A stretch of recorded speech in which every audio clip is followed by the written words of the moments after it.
तलाक लफ्ज़ औरत के लिए किसी फांसी से कम नहीं है। एक बार रूह तक कांप जाती है। कहते हैं कि जब किसी औरत को तलाक होता है तो सातों आसमान कांप जाते हैं। लेकिन आजकल लोगों ने शादी और तलाक को जैसे मजाक बना लिया है। हमारे समाज में तलाक आम है। पहले लोग घर बसाने पर जोर देते थे, अब हल्की सी बात पर तलाक लेने पर आ जाते हैं। मेरा नाम आरती है। मेरी उम्र 28 साल है। मैंने जिस जगह पर परवरिश पाई थी वहाँ शादी के रिश्ते को इज्जत दी जाती थी। हम एक गरीब से इलाके में रहते थे जहाँ हर रिश्ते की कदर होती थी और सबसे ज़्यादा शादी के रिश्ते को अहमियत दी जाती थी। यहाँ बस एक ही बुराई थी कि यहाँ बड़े बड़े ख्वाब देखने वालों को बेवकूफ़ समझा जाता था। मेरी माँ घरों में काम करती थी और पापा एक बिजनेसमैन का काम करते थे। मुझे बचपन से आर्मी में जाने का शौक था ताकि मैं अपने देश की सेवा कर सकूं। मुझे अपने देश से बहुत प्यार था, लेकिन माँ पापा की तनख्वाह कम होने की वजह से कभी मुझे आगे की सोचने की हिम्मत ही नहीं हुई। माँ पापा को इतनी मेहनत करते देख और घर में भूख को देख मैंने अपने तमाम ख्वाब अपने दिल में ही छुपा लिए थे, इस सोच को लेकर कि मैं एक आम सी लड़की इतने बड़े ख्वाब देखने का कोई हक नहीं रखती। माँ पापा ने मुझे पढ़ाई में नहीं रोका था, लेकिन मुझे उनके हालात देखकर खुद भी ख्याल आता था। मैं अक्सर अकेली बेटी सोचों में रहती कि काश मैं भी इस देश के लिए कुछ कर सकती। मेरे पापा ने मुझे बहुत मेहनत से 12वीं करवाया। मैं और माँ बाहर का काम भी करती और घर का भी, लेकिन एक दिन सातों आसमान हम पर टूट पड़े जब माँ का पूरा जिस्म जल गया। माँ अपने मालिक के घर काम कर रही थी जहाँ गैस का पाइप खुला था।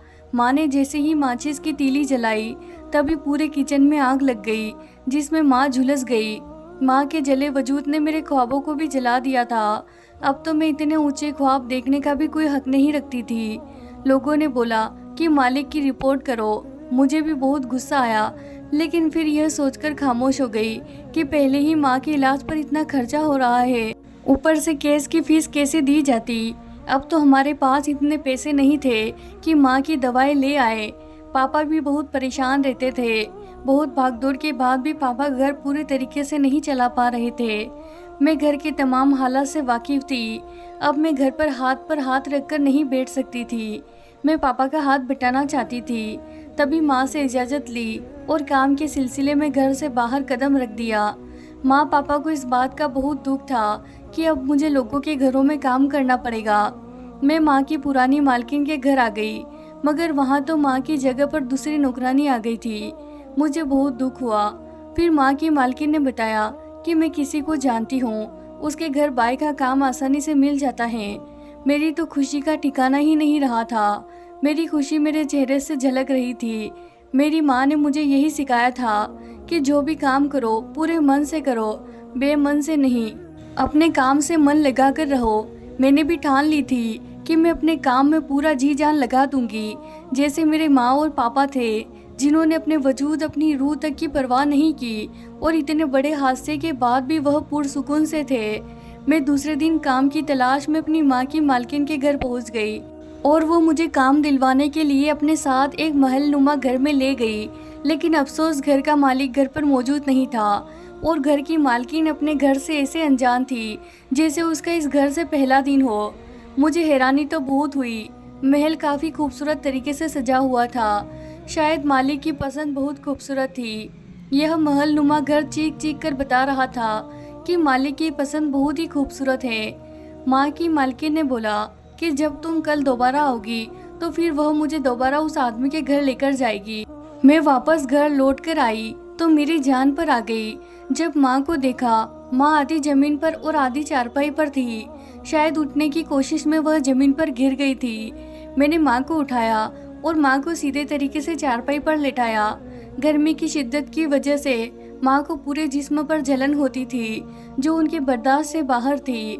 माँ अक्सर रोया करती थी और अक्सर तो मैं खुद को समझाने पर आ जाती थी। जिंदगी जैसे एकदम से हमसे रूठ सी गई थी। माँ को अक्सर मैं हौसला देती थी पर खुद ही मैं हार जाया करती थी। मैं खुद भी अभी बच्ची थी। इतनी उम्र नहीं थी कि सब कुछ खामोशी से बर्दाश्त करती रहती। अगले रोज मैं अपने सामने वाली पड़ोसन को कुछ वक्त के लिए माँ के पास बिठा कर आई ताकि माँ को किसी चीज़ की ज़रूरत हो तो वह दे दे। मैं माँ की मालकिन के घर आई तो मालकिन जैसे जाने के लिए ही तैयार खड़ी थी। तभी चादर ओढ़कर मेरे साथ चल पड़ी। हम जैसे ही घर में दाखिल हुए, एक लड़की नौकरानी पर जुल्म कर रही थी, जिसको रोकना बहुत जरूरी था। पहले तो मुझे बहुत खौफ आया कि मैं यहाँ कैसे काम करूँगी, लेकिन माँ की हालत देखकर खुद का दिल बड़ा किया और माँ की मालकिन के साथ घर के अंदर दाखिल हो गई। उस लड़की ने मुड़कर देखा तो वह कल वाली लड़की नहीं थी, यह कोई और थी जो नौकरानी को मारे जा रही थी। मेरी माँ की मालकिन ने बोला कि उन्हें घर के मालिक से मिलना है, जिस पर वह औरत एकदम से बौखला गई और हड़बड़ाकर जल्दी से नौकरानी को वहाँ से भेज दिया। उस लड़की ने मेरी माँ की मालकिन से पूछा कि वह उनके शोहर से क्यों मिलना चाहती है। शोहर लफ्ज सुनकर मुझे तो एक झटका सा लगा। पहले मुझे लगा कि शायद मालिक की 2 बीवियां हैं, लेकिन हैरत की बात यह थी कि वह वाली बीवी भी कुछ नहीं जानती थी। हमें फिर से अगले दिन का वक्त मिल गया। मुझे अब गुस्सा आने लगा था कि आज भी मालिक घर पर मौजूद नहीं था। अब तो मेरा दिल भी भर गया था, लेकिन घर पहुंचते जैसे ही माँ की हालत देखी, खुद को फिर से मजबूत किया और अगले दिन फिर माँ की मालकिन ने मुझे महल के मालिक से मिलवाया।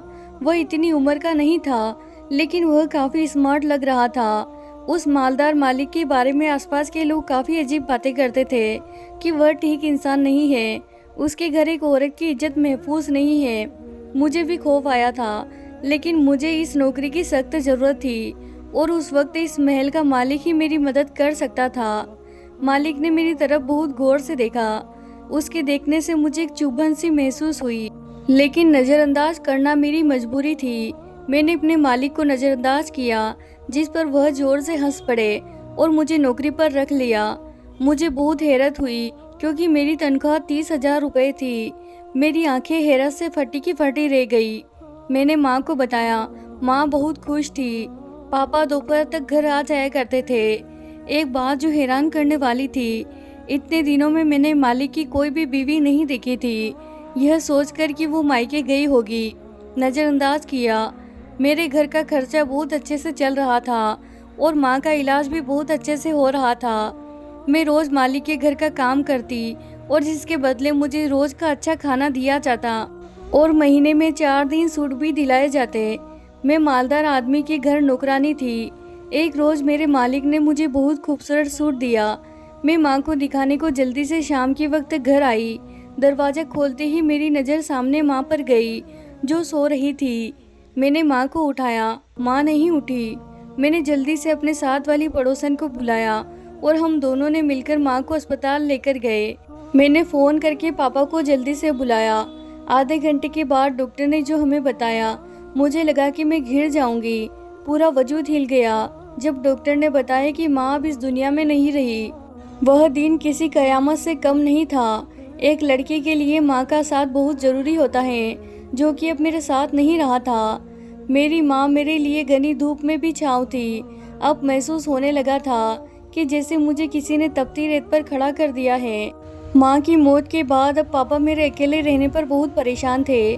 कुछ मेरी खामोशी उनको हर वक्त खटकती रहती थी, जिस वजह से वह मेरे लिए एक महफूज जगह ढूंढ रहे थे। ऐसा नहीं था कि हमारा इलाका बुरा था, लेकिन पापा को तसल्ली नहीं थी कि मैं अकेली रहूं। पापा ने एक रोज़ मुझसे बात की कि मैं अपने मालिक के घर ही रह लिया करूं। महीने बाद पापा मुझसे मिलने आ जाया करेंगे। मैं भी थक चुकी थी। उस घर में माँ की याद मुझे हर पल सताती रहती थी। तभी पापा के कहने पर मैंने अपने मालिक से बात करने का सोचा। अगले ही दिन सुबह में जब अपने काम पर गई तो मालिक घर पर ही था। मैंने अपने मालिक को सब बताया और उनसे कहा कि वह मुझे अपने घर पर ही रख ले, चाहे कोई स्टोर रूम ही दे दे, लेकिन मुझे यहाँ रख ले। जिस पर मेरे मालिक ने कुछ देर सोचने के बाद मुझे रख लिया। सर्वेंट क्वार्टर में से एक क्वार्टर मुझे दे दिया। मैं उसकी मेहरबानी पर हैरान थी। मैंने उसी दिन अपना ज़रूरी सामान उठाया और मालिक के घर चली गई। लेकिन अगली सुबह मेरे लिए बहुत अजीब था। एक नई लड़की अब वहाँ मालकिन के रूप में थी, लेकिन 2 घंटे बाद ही वह घर से रवाना हो गई और फिर कभी नज़र ही नहीं आई। कुछ दिन यह सिलसिला ऐसे ही चलता रहा। हर रोज़ नई लड़की मालिक की बीवी के रूप में होती। कुछ पुराने नौकरों ने बताया था कि मालिक हर रोज़ एक नई लड़की से शादी करता है और अपनी पहली रात को ही उसे तलाक दे देता है। एक दिन उनकी एक बीवी आई। रात में एक और औरत मालिक की बीवी बनकर आई थी। पहली बीवी ने जैसे ही दूसरी बीवी को देखा तो बवाल मचा दिया। जब नौकर एक दूसरे के कानों में बातें कर रहे थे, पहली बीवी बोली, यह एक रात की दुल्हन बनकर कभी भी मेरी जगह नहीं ले सकती। मालिक की दूसरी बीवी का रंग उड़ गया और वह इधर उधर हैरानी से देखने लगी। मालिक ने ना जाने उस औरत को इशारों में क्या कहा कि वह जल्दी से चादर ओढ़कर घर से चली गई। उसके जाते ही मालिक की वह बीवी भी चली गई। लेकिन यह सिलसिला खत्म नहीं हुआ था। अभी हर रोज रात के वक्त नई लड़की आती और अगले रोज सुबह सवेरे घर से चली जाती। अब मैं देखना चाहती थी कि यह सब हो क्या रहा है। क्या रात है जो सुलझने का नाम ही नहीं ले रहा था। एक दिन जब मालिक नई बीवी लेकर आए थे तो मैंने उनके खाने में नींद की दवा मिला दी। नींद की दवा वाला खाना दुल्हन के आगे रखा और मालिक के आगे दूसरा खाना रख दिया। मालिक के हुक्म पर मैं किचन में वापस चली गई, लेकिन मुझे बेचैनी लग रही थी। अब क्या होगा। मगर दुल्हन ने खाना खा लिया और कमरे में जाते ही सो गई। मालिक बाहर चले गए थे। मैंने दूसरे नौकर की मदद से दुल्हन को दूसरे कमरे में पहुंचा दिया। खुद दुल्हन का दुपट्टा ओढ़कर बैठ गई। थोड़ी देर बाद मालिक आए। उन्होंने मुझे घूंघट उठाने का नहीं बोला और साथ ही साथ कुछ पैसे मेरे आगे निकाल कर रख दिए और मेरे सर पर हाथ रख दिया। मेरा वजूद अभी भी कांप रहा था। मुझे समझ नहीं आ रहा था कि यह पैसे किस लिए दिए गए हैं। लेकिन हद तो तब हुई जब मालिक ने बोला कि आज के बाद तुम पर कोई बुरी नज़र नहीं रखेगा और ना तुम्हें कोई कुछ कहेगा, और फिक्र नहीं करो, सुबह तुम तलाक का बहाना बनाकर यहाँ से जा सकती हो। जैसे यह शादी एक झूठ है, वहाँ परेशान नहीं होना। तुम जैसी मेरी और बहुत सी बहन बेटियाँ इस एनजीओ में रह रही हैं, जिनके साथ तुम्हारी तरह के अलग अलग तरीके से जुल्म किया गया है। कोई ससुराल से निकाली गई थी तो किसी को उनके शोहर ने मारपीट कर पागल कर दिया, तो किसी को उसके बॉयफ्रेंड ने सुनहरे सपने दिखाकर उसकी इज्जत को तार तार कर दिया। मैं डायरेक्ट एनजीओ में लड़कियों को नहीं भेजता, क्योंकि यह एक खुफिया काम है जो मेरा एक ख्वाब है जो मैंने पूरा कर लिया।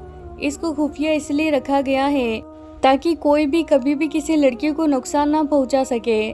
तुम्हारी तरह बहुत सी लड़कियां इस समाज में पलने वाले जानवरों की जाति का शिकार हो चुकी हैं। मैं चाहता हूँ हर लड़की की तरह तुम भी महफूज रहो, मेरी बहन। मालिक की बातें सुनकर मुझे अपनी हालत सोच पर डूब मरने का दिल किया। मुझे उम्मीद नहीं थी कि इतने गलत तरीके से करने वाले काम के पीछे इतनी अच्छी नीयत होगी। मेरे रोते रोते हिचकी बन चुकी थी। मालिक बार बार मुझे खामोश होने का कह रहे थे, मुझे दिलासा दे रहे थे, लेकिन मेरे आंसू रुकने का नाम नहीं ले रहे थे। मालिक की बात सुनकर एक बार मुझे फिर से मुझ में ये अरमान जिंदा हो गया था। अपने शहर के, अपने मुल्क से और उसके लोगों से हमदर्दी हो गई थी। हम आम से लोग सोचते हैं कि इस मुल्क को बस फौजियों की ज़रूरत है और इस मुल्क के लिए अगर कोई कुछ कर सकता है तो वह बस फौजी है। लेकिन हमारी यह सोच हमें खुद बदलनी होगी। हम अपने इलाके में अपने आसपास के लोग की मदद करके भी मुल्क में उतनी ही अहमियत रखते हैं जितनी एक फौजी रखता है। हम कुछ बड़ा करने की चाह में छोटी छोटी नेकियों को भूल जाते हैं। जब मेरा रोना बंद ना हुआ तो मालिक ने मेरा घूंघट उठा दिया और दुल्हन की जगह मुझे पाकर जैसे मालिक को 200 वाट का झटका लगा था। मालिक ने मुझे हैरानगी और सवालिया नज़रों से देखा तो मैंने अपनी हिचकियों पर काबू पाते हुए मालिक को सब कुछ बता दिया। मैं परेशान थी कि पता नहीं आप रोज़ एक नई शादी क्यों करते हैं। इसके बिना पर मुझे यह कदम उठाना पड़ा, लेकिन उनकी सोच देखकर अब मुझे खुद से शर्मिंदगी महसूस हो रही है। मालिक ने संजीत से उस लड़की के बारे में मुझसे पूछा जिसको मैं दूसरे कमरे में छोड़कर आई थी। मैंने मालिक को बता दिया कि उसके खाने में मैंने नींद की गोलियां मिलाकर उसे कुछ देर के लिए दूसरे कमरे में लिटा दिया है। मेरे मालिक को मुझ पर बहुत गुस्सा आया, जिस पर उन्होंने मुझे काफ़ी बातें भी सुनाई जो मैंने खामोशी से सुनी, क्योंकि मैं उस वक्त गलती पर थी। मैं उन लड़कियों में से नहीं हूँ जो एक तो गलती करे और फिर उस पर डटा रहे। मैंने मालिक से दिल से माफ़ी मांगी और शर्मिंदगी से उनके कमरे से बाहर निकल आई। कुछ देर बाद जब लड़की को होश आया तो मालिक उसे खुद जाकर एनजीओ में छोड़ आए। अब मेरा दिल बहुत डरा हुआ था। मैंने मालिक को पहले कभी गुस्से में नहीं देखा था, लेकिन उस वक्त मालिक का गुस्सा बहुत ज़्यादा था। मुझे अपनी नौकरी के खो जाने का भी डर था। रात के पहल जब मालिक घर आए तो उन्होंने मुझे अपने कमरे में बुलाया। मैंने उनको पिस्टल पकड़े देखा। मेरा वजूद तक हिल गया था। मालिक ने मुझे अंदर आने का बोला तो मैं कांपते हुए कमरे में जाकर खड़ी हो गई। अभी मैं कमरे के दरमियान में खड़ी थी। मेरी रूह फना हो गई जब मालिक ने पिस्तौल का रुख मेरी तरफ किया। मेरी आंखें फटकर बाहर आने को थी। फिर एकदम मालिक ने पिस्तौल मेरी तरफ उछाली, जिसमें मैंने बड़ी मुश्किल से पकड़ा था, और सवालिया नज़रों से मालिक की तरफ देखने लगी। लेकिन उनके अगले बात पर तो मेरे पैरों तले से ज़मीन निकल गई जब उन्होंने कहा, इसे चलाओ। मैं डरी सहमी सी खड़ी थी। उन्होंने तेज आवाज़ में बोला तो मैंने चला दी। सांस तो तब आया जब पिस्तौल खाली थी। मालिक मेरे चेहरे की हवाइयाँ देखकर मुस्कुराने लगे। मैंने अजीब नज़रों से उनकी तरफ देखा। मेरे देखने पर जो उन्होंने मुझे कहा, मुझे बिल्कुल भी यकीन नहीं आया था। वह बोले, हमें एक बहादुर निडर औरत की ज़रूरत थी और तुम में वह तमाम खूबियाँ मौजूद हैं। मैंने आंखें फाड़े मालिक की तरफ देखा।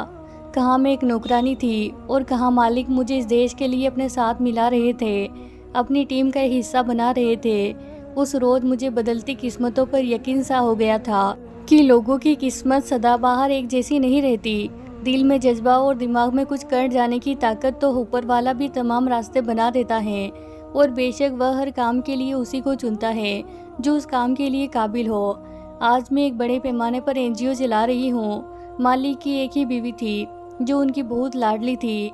यह बात उन्होंने अपनी बीवी से भी छुपा कर रखी थी, जिस पर वह हमेशा मालिक से नाराज ही रहती थी।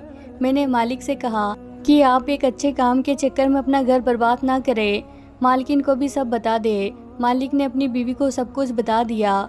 अब वह दोनों खुशी खुशी ज़िंदगी गुजार रहे हैं। मेरी भी 3 महीने की ट्रेनिंग पूरी हो चुकी थी। मालिक ने मेरी शादी उसी ट्रेनिंग के दौरान हिस्सा लेने वाले लड़के से कर दी।